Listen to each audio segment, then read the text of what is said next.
قتل کی ایک لرزہ خیز واردات، ایسی واردات جسے سن کر دیکھ کر آپ بھی کانپ کر رہ جائیں گے۔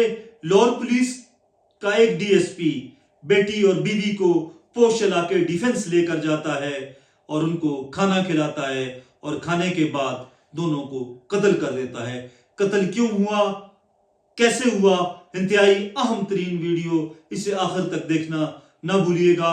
ناظرین، لاہور پولیس کے ڈی ایس پی عثمان حیدر گجر کے حوالے سے رپورٹ ہوا ہے، معروف انگریزی اخبار ڈان نے یہ رپورٹ شائع کی ہے، جس کے مطابق عثمان حیدر گجر نے دوسری شادی کی اور دوسری شادی کی وجہ سے گھر میں تنازعات تھے۔ ایک دن اچانک وہ اپنی بیوی کو کہتا ہے، پہلی بیوی کو، کہ آج ہم لاہور ڈیفنس جائیں گے، اور پھر وہ اپنی بیٹی کو بھی لے کر ڈیفنس چلا گیا۔ وہاں دونوں کو اس نے کھانا کھلایا، آخری کھانا، لاسٹ ٹریٹ جسے کہتے ہیں، وہ دی، اور پھر واپس گھر کی جانب روانہ ہوئے۔ تو رستے میں عثمان حیدر گجر نے پہلے فائر کر دیا اور اپنی بیوی کو قتل کر دیا۔ بیوی کو مارنے کے بعد سکون کے ساتھ اس نے اپنی لخت جگر، اپنی جوان سالہ بیٹی کو بھی موت کے گھاٹ اتار دیا۔ دونوں کو مارنے کے بعد اب اگلا مرحلہ یہ تھا کہ ان کی لاشیں کہاں ٹھکانے لگائی جائیں۔ تو پہلے عثمان حیدر گجر نے اپنی بیوی کی لاش شیخوپورہ میں پھینکی اور بعد میں اپنی بیٹی کی لاش لاہور کے علاقے کہنا میں پھینک دی۔ ستم بالا ستم، بیوی اور بیٹی کو قتل کرنے کے بعد عثمان حیدر گجر نے انتہائی خاموشی کے ساتھ لاہور کے تھانہ برکی میں ایک مقدمہ درج کروا دیا کہ میری بیٹی اور بیوی کو مبینہ طور پر اغوا کر لیا گیا، اور اس کے بعد یہ ڈیٹ بنتی ہے 27 ستمبر 2025 کو لاہور کے تھانہ برکی میں ڈی ایس پی صاحب مقدمہ درج کرواتے ہیں، اور اس کے 2 مہینے بعد وہ آرام کے ساتھ، سکون کے ساتھ اپنی ڈیوٹی سر انجام دیتے ہیں۔ اسی دوران مقتولہ کی بہن اور ڈی ایس پی صاحب کی سالی کو شک ہوا اور اس نے وزیر اعلیٰ پنجاب کو ایک اپلیکیشن دی۔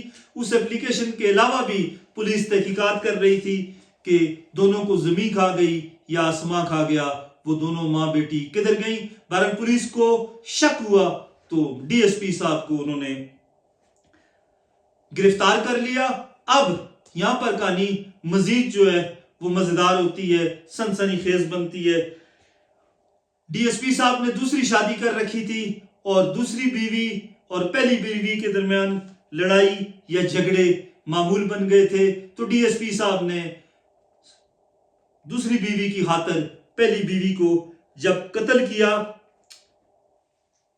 تو پھر ڈی ایس پی صاحب سکون کے ساتھ ڈیوٹی کرتے رہے۔ اسی دوران لاہور پولیس کو شک ہوا، ایک دن انہوں نے ڈی ایس پی صاحب کے زیر استعمال اس گاڑی کی تلاشی لی جس میں آخری بار ماں بیٹی بیٹھ کر ڈی ایس پی کے ساتھ گئی تھی۔ تو اس گاڑی کے سیٹ کور جب ہٹائے گئے تو نیچے سے خون کے دھبے ملے۔ اسی طرح ڈی ایس پی کے گھر سے خون آلود ٹیشو پیپرز ملے، اور ان کے پولیس نے فوری طور پر فرانزک ٹیسٹ کیے، فرانزک لیبارٹری بھیج دیا گیا، اور جب ان ٹیسٹ کی رپورٹ آئی تو پھر وہاں پر ڈی ایس پی صاحب کے اس قتل میں ان کے خون میں ملوث ہونے کے شواہد ملے۔ جب معاملہ مشکوک ہوا، شواہد مضبوط ہوئے، تو ڈی ایس پی صاحب کو پولیس نے گرفتار کر لیا۔ مزے کی بات یہ ہے کہ ڈی ایس پی صاحب ڈی ایس پی سے پرموٹ ہو کر ایس پی بننے والے تھے، اور اس ایس پی کے رینک کے لیے پولیس ٹریننگ کالج سیالہ میں وہ ٹریننگ کر رہے تھے۔ اسی دوران ان کو گرفتار کرنے کے احکامات جاری کیے گئے۔ اس میں بھی دلچسپ انکشافات یہ ہیں کہ ایک ایس پی نے ڈی ایس پی کو بے گناہ قرار دیا، اور اس نے کہا یہ شواہد آپ کو گرفتار کرنے کے لیے کافی نہیں ہے، لیکن ایک خاتون ایس پی اس معاملے میں پڑی، اور انہوں نے جب انکوائری کی تو ڈی ایس پی صاحب قاتل ثابت ہو گئے، اور پھر پولیس نے ان کو گرفتار کر لیا۔ ایک چھوٹی سی گھریلو ناچاکی نے کیسے میاں بیوی ماں اور بیٹی کی جان لی، یہ ایک ایسا واقعہ ہے، ایک ایسی سٹوری ہے جسے سن کر ہر کوئی دہل جاتا ہے، ہر کوئی پریشان ہو جاتا ہے۔ پولیس کا حاضر سروس ڈی ایس پی دوسری شادی کی خاطر اپنی ماں، اپنی بیٹی اور اس کی ماں کو مار دیتا ہے۔ اتنا بڑا ظلم، اتنا بڑا ستم، ناظرین جو بھی اس بارے میں دیکھتا ہے، سنتا ہے، پڑھتا ہے، اس کی آنکھیں پرنم ہو جاتی ہیں۔ اس قتل کے حوالے سے انشاءاللہ ہم آپ کو لمحہ بلمحہ اپڈیٹ کرتے رہیں گے۔ ہماری ویڈیو کو ضرور شیئر کریں اور چینل کو سبسکرائب کرنا نہ بھولیے گا۔ خوش رہیں، آباد رہیں، اللہ حافظ۔